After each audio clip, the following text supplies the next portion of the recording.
Cara, a questão da leitura muitas vezes é mistificada, né, em relação a vocês, né?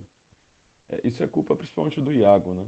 O Iago e alguns outros, que ao quererem se gloriar em alguns tipos de trabalhos intelectuais, eles fizeram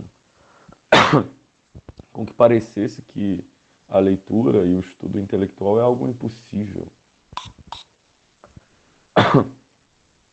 E não é. Só que eles não contam a verdade. Eles não contam que, por exemplo, tem dias que você não vai conseguir ler como que você gostaria. Tem dia que vai parecer que realmente você não tem desenvolvido uma vida intelectual. Vão ter dias que são horríveis, vão ter dias que nem ler você vai, sabe? Ou ler, como eu faço, pouquíssimas coisas, ou dar preferência apenas à escritura.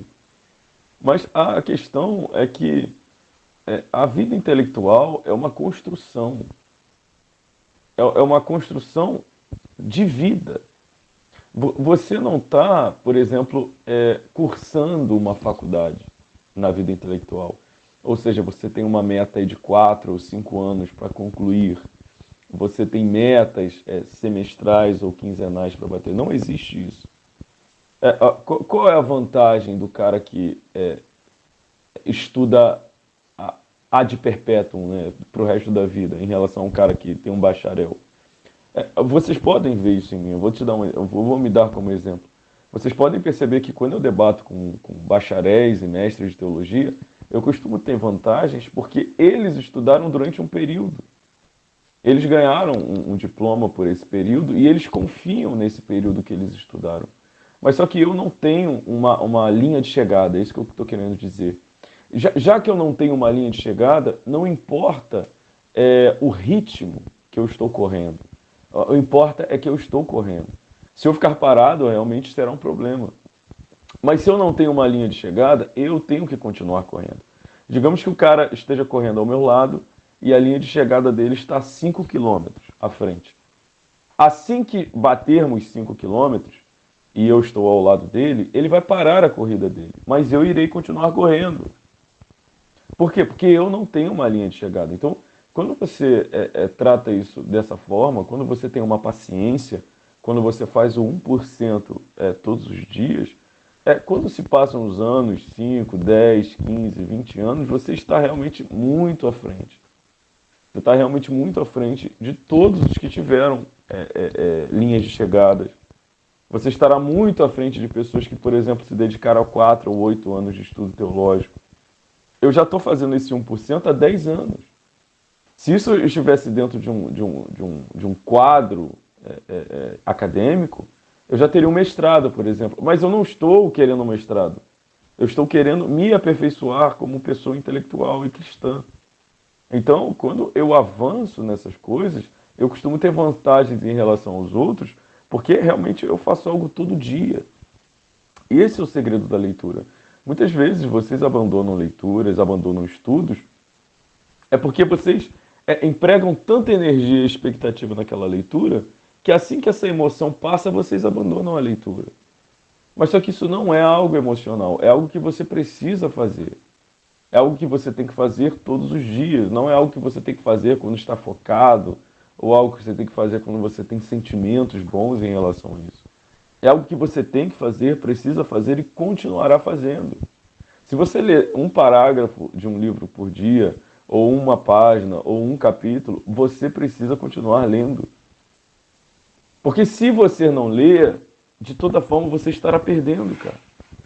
Mas se você ler um pouco, ainda que você tenha aquela ansiedade de achar que existem tantas coisas para ler, existem tantas coisas para fazer, eu estou perdendo tempo, eu preciso acelerar, eu preciso melhorar, não interessa. Se você continuar numa gradativa de 1 degrau por dia, é muito melhor que você abandonar suas leituras.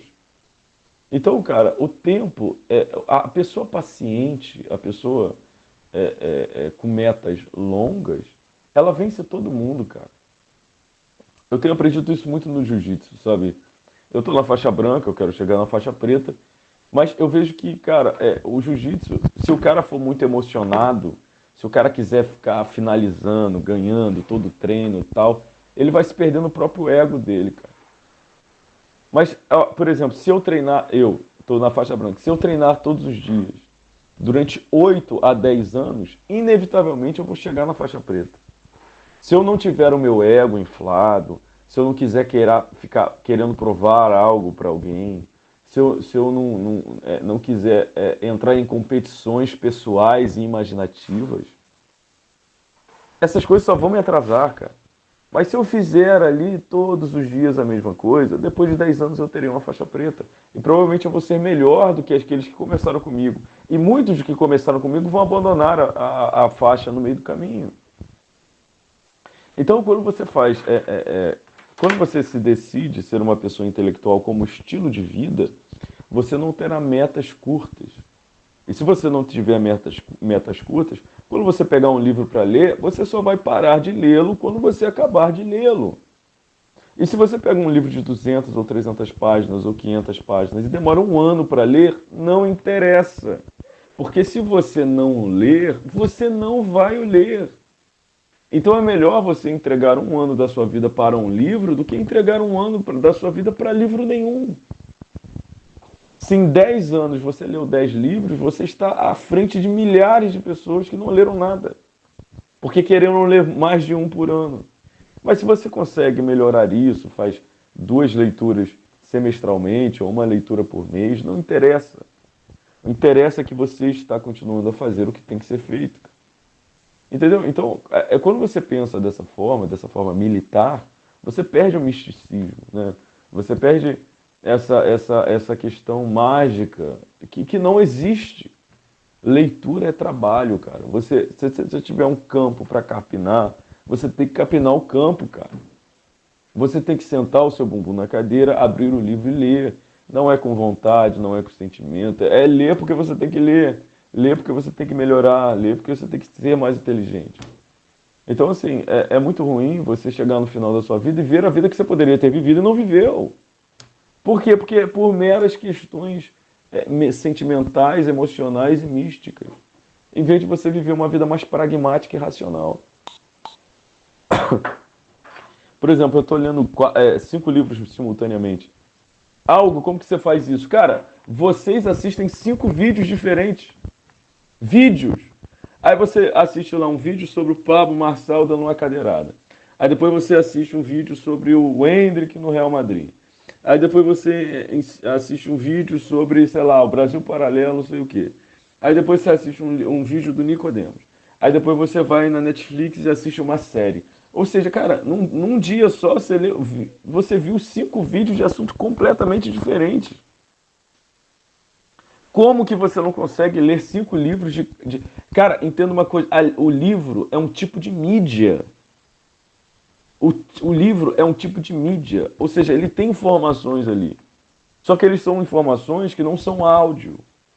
Eles não são informações visuais no sentido de correntes. Você vai ter que ter o trabalho de ler. Você terá um trabalho visual, um trabalho imaginativo mental. Não é como um vídeo, que é audiovisual de um vídeo corrente em movimento e um áudio te passando informação. Não. A mídia do vídeo, ela te passa informação. A mídia do livro, você busca informação. Então não mistifique o livro. O livro é como um documentário. O livro é como um vídeo muito longo, que você precisará ter. Então, se você está lendo agora sobre, sei lá, a história da reforma, e depois você está lendo sobre a filosofia de Sartre, não interessa. Isso não vai embolar a sua cabeça, como não embola a questão de você ver vários vídeos diferentes. Então, por exemplo, na época da escola de você tinha num dia só aula de química, filosofia, de química, física, e educação física e português. Num dia só. E você não morria no final do dia. Você tinha que anotar tudo, você tinha que escrever tudo, tinha que aprender tudo. Então, cara, se você ler vários livros simultaneamente, beleza. Eu só consigo ler um, então só lê um. Mas não mistifique a questão. Entende? Traga essa questão sempre para a realidade. Tá bom? Esse áudio aqui virou uma aula, né? Então, assim, isso pode ajudar muito a mente de vocês. E, cara, compre uma escrivaninha e uma cadeira. Abraço.